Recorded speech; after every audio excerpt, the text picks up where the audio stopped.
If you've ever wondered what it would be like to be a guest of one of the richest families in American history, then you have to pay a visit to the Biltmore estate in Asheville, North Carolina. Originally built for George Washington Vanderbilt II, son of William Henry Vanderbilt and grandson of the Commodore Cornelius Vanderbilt, Biltmore remains the largest privately owned home in the United States. In 1889, George commissioned prominent New York architect Richard Morris Hunt to help create what he called his Little Mountain Escape on his 125,000-acre estate.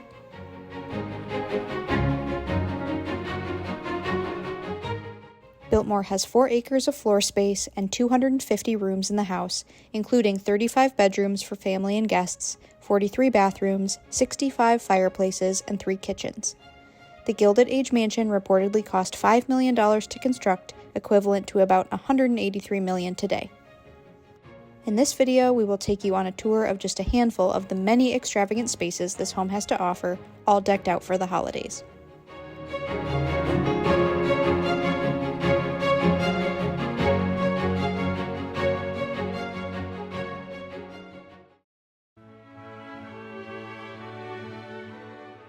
We visited Biltmore in December, just after Christmas, while the home was still decorated for the holidays.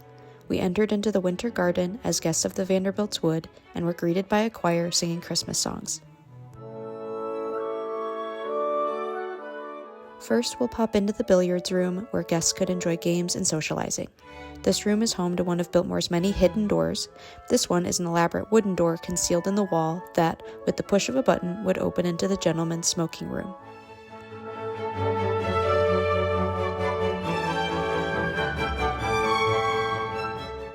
Next, we'll head into the largest room in the home, the Banquet Hall. At this 40-foot-long table, Edith and George would linger for hours over a multi-course dinner and engage in conversation with their guests. Each guest received an assigned seat as arranged by Mrs. Vanderbilt.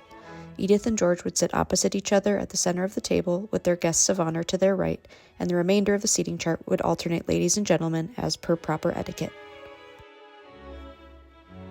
Next, we make our way into the breakfast room. One of the most unique features of this room is the hand-tooled leather and red marble wall coverings, as well as several Renoir paintings.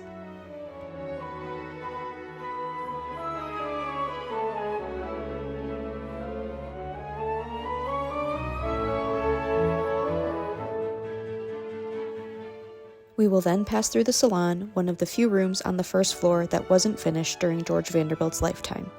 It now showcases art and furniture from the Biltmore collection, including paintings by Claude Monet, Renoir, Mauffre, Manet, and Whistler.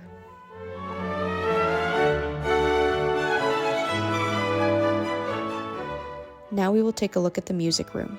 During World War II, the National Gallery of Art in Washington, D.C. brought 62 paintings and 17 sculptures via armed guards to be stored in this very room out of fear they would be destroyed or stolen.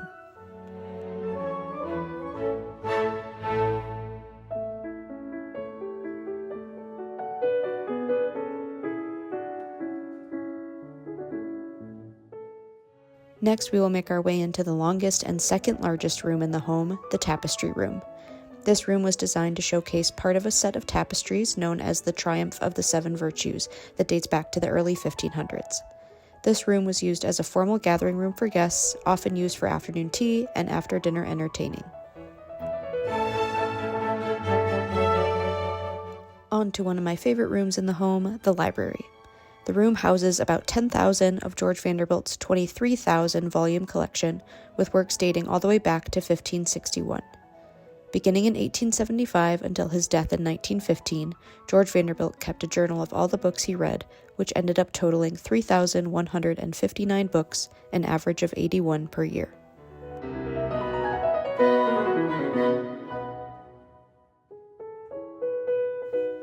Moving up to the second floor, we stop first at George's bedroom, a sophisticated space that showcases his passion for antiques and different furniture styles. Then on to Edith's bedroom, a more light, airy space decorated in the Louis XV style. The room was originally intended for George's mother, who passed shortly before he married Edith, so she had no input into the design of her room. Connecting George and Edith's bedrooms is the oak sitting room. This room operated as a more private space reserved for family and close friends, and was said to have held some of George's most prized possessions, like his collection of Rembrandt etchings.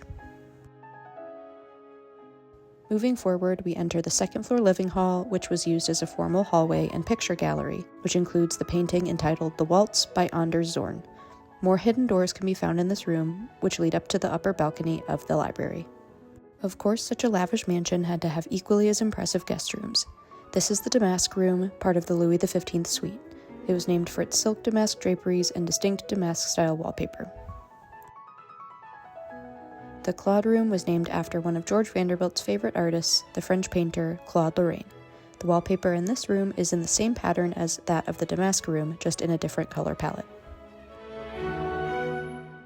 The Tyrolean Chimney Room is named, of course, for its focal point, the overmantel, constructed from an antique tile stove that George Vanderbilt most likely purchased in his travels through Europe. Finally, perhaps the grandest guest room in Biltmore House is the Louis XV Room. It was in this room that George and Edith Vanderbilt's only child, Cornelia Stuyvesant Vanderbilt, was born in 1900. Cornelia then chose this room to give birth to her two sons, George Henry and William Amherst, in 1925 and 1928, respectively. Taking the stairs up to the third floor, we emerge into the third-floor living hall, where guests of the Vanderbilts could relax and do things like read, play the piano, or socialize before dinner. On this floor, we can take a peek into some of the guest rooms that make up what is dubbed the Artist Suite, such as the Morland Room and the Watson Room.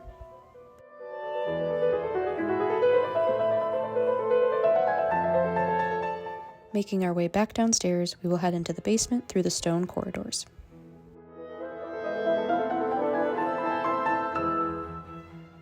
The basement now houses a small museum of sorts to share many of the stories of the home, located in what has been dubbed the Halloween Room. The large, colorful murals that adorn these walls were actually painted in 1925 to prepare the room for Cornelia and her husband John's Bohemian Ball-style New Year's Eve party.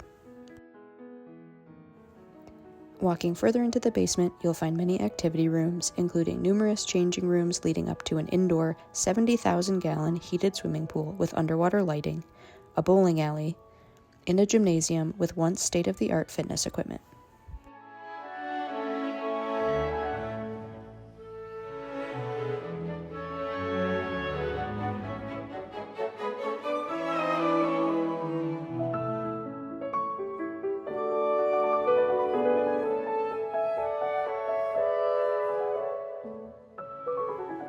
The service hub of the home is also located here in the basement. Here you will find the main kitchen, pastry kitchen, rotisserie kitchen, multiple pantries, walk-in refrigerators that provided an early form of mechanical refrigeration, the servants' dining hall, laundry rooms, and additional bedrooms for staff.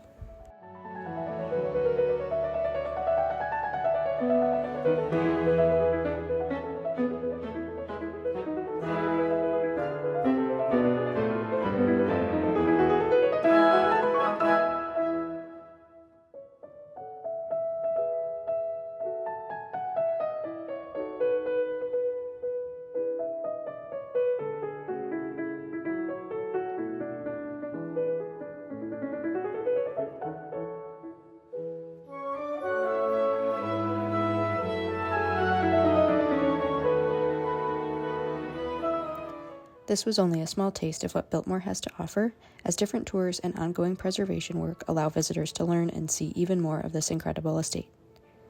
Thanks so much for coming along with me. I would love to hear about your experiences or favorite parts of this home in the comments. Catch you on the next tour.